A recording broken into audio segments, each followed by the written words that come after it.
पंच को फैसला कैसे करना चाहिए जिससे लोग खुश रहे। दोस्तों, हम सभी जानते हैं कि जो लोग पंच होते हैं वे फैसला सुनाते हैं और दो पक्ष के बीच वो फैसला होती है तो एक पक्ष खुश होता है तो दूसरी पक्ष दुखी होता है। क्या हम सभी लोगों को खुश कर सकते हैं? अगर आप पंच हो तो आपको फैसला कैसे सुनाना चाहिए? दोस्तों, इस वीडियो में आपको ये सारी बातें बताने वाला, इसलिए आपसे अनुरोध है कि आप इस वीडियो को पूरे अंत तक जरूर सुने। इसमें जो भी बात बताई जाएगी ये दुनिया में हो रही है और लोग इससे बहुत ज्यादा परेशान हैं। अक्सर लोग कहा करते हैं कि उस पंच ने हमारे साथ अन्याय किया है, उसने तो अमीर लोगों के साथ मिलकर उसने ऐसा फैसला सुनाया। क्या यह बात सही है?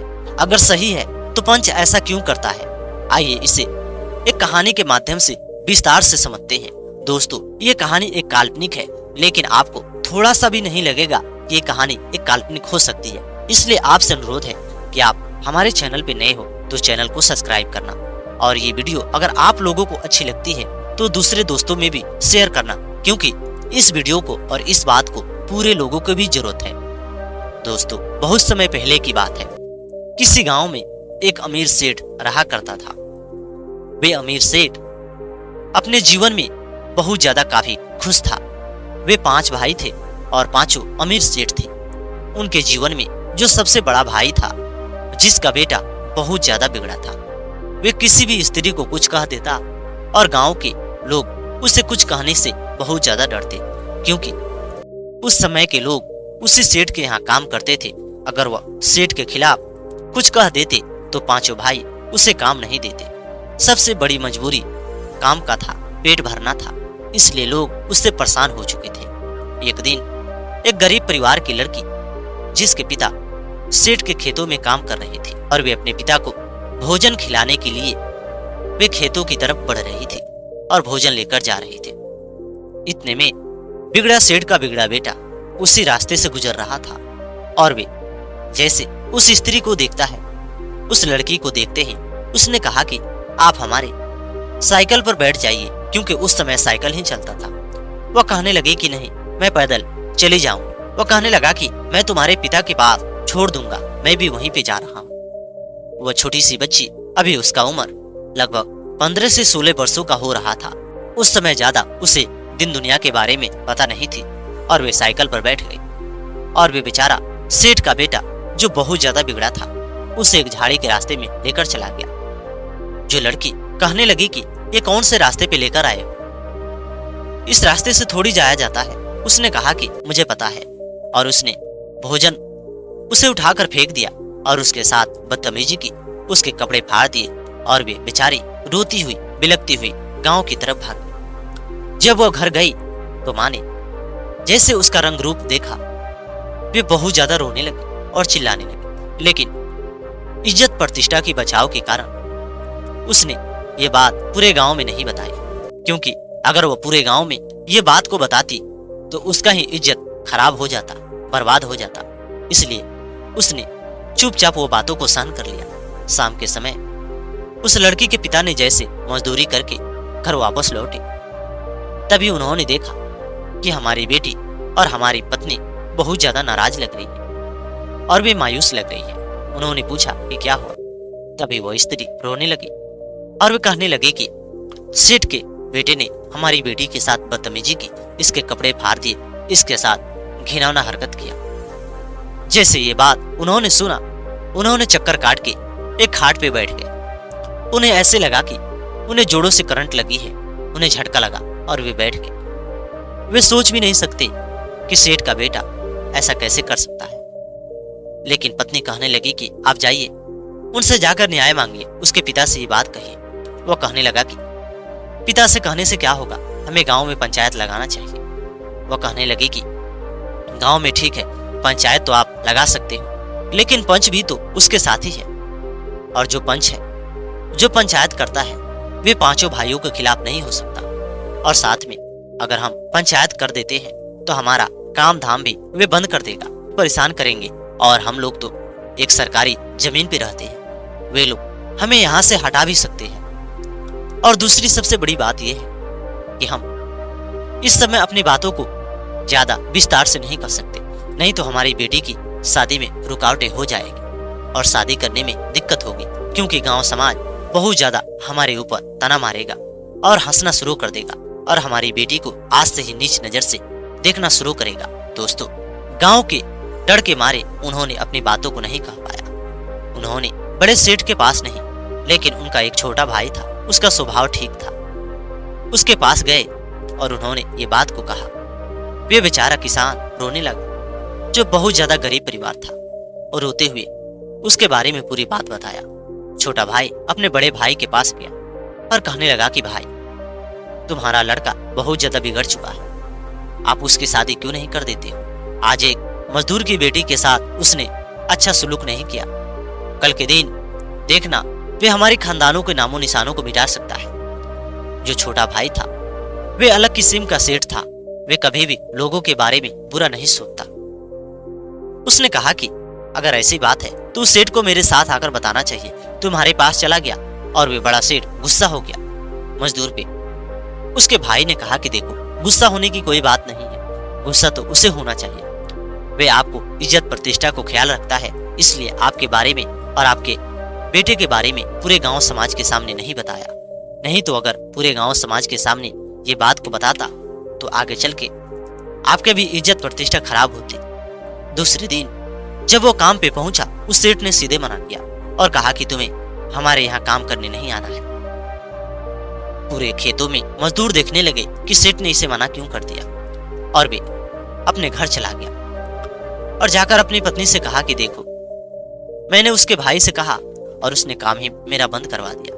उसने जाकर माफी मांगा और कहा कि सेठ हमें माफ कर दो, काम दो, लेकिन उसने कहा कि नहीं, माफी तो अब तुम्हें नहीं मिलेगी। तुमने हमारे बेटे के ऊपर झूठे आरोप लगाया। अगर मेरे बेटे ने यह सब किया था तो तूने उस समय क्यों नहीं बताया?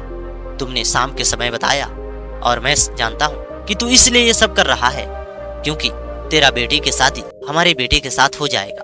तू तो जानबूझकर हमारे बेटे को बस में करना चाहता है ताकि हम तेरे घर में शादी कर देंगे।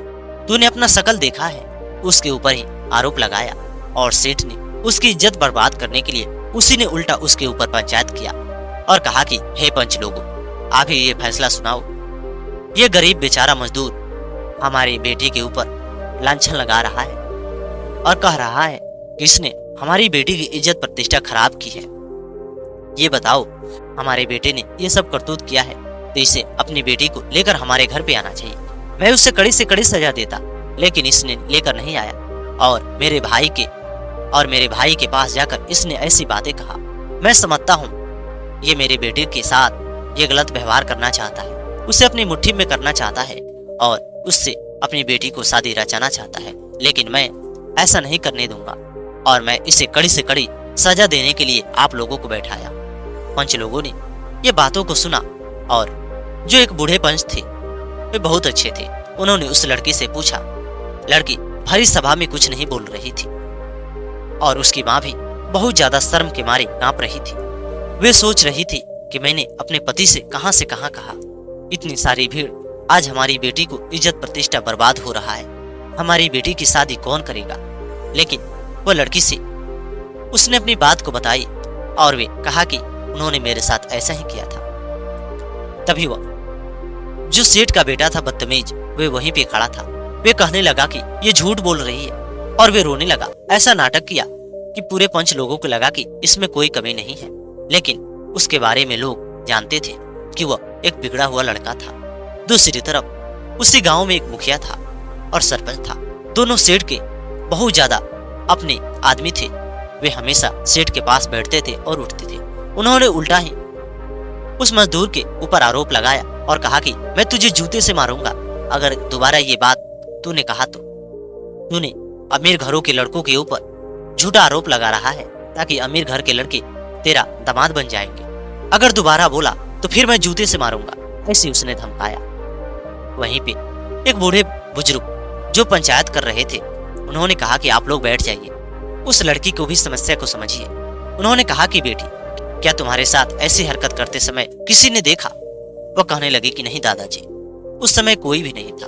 मैं फटा हुआ वस्त्र घर वापस लेकर आई हूँ। उन्होंने दिखाया, लेकिन ये पंचायत वहीं पे खत्म हुई और मुखिया और सरपंच ने उस बूढ़े व्यक्ति को दबाव दिया और खत्म कर दिया। और कहा कि जाओ, मैं आज तुम्हें दंड नहीं दे रहा हूँ। ये बूढ़े व्यक्ति की वजह से तुम्हें दंड नहीं मिल रही है, नहीं तो तुम्हें इस गांव से बाहर जाना होता और तुम्हें इस गांव से बाहर निकाल देते और तुम्हारे ऊपर दंड भी होती और जूते से मार मार कर तुम्हें गांव से बाहर निकालते।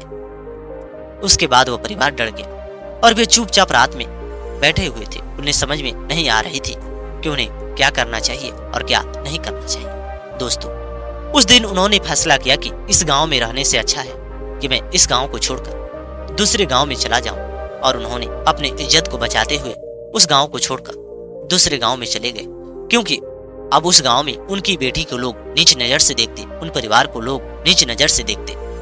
और उन्होंने ये फैसला बहुत अच्छे समय पे लिया था और उन्हें ले लेना चाहिए, क्योंकि अगर गांव के लोग आपके साथ नहीं हो, अगर आपको उल्टा ही बुरा कहे, 5 लोग भी साथ नहीं है, उस गांव में रहने से क्या फायदा जहां पे आपकी मान मर्यादा को ख्याल ना रखा जाए।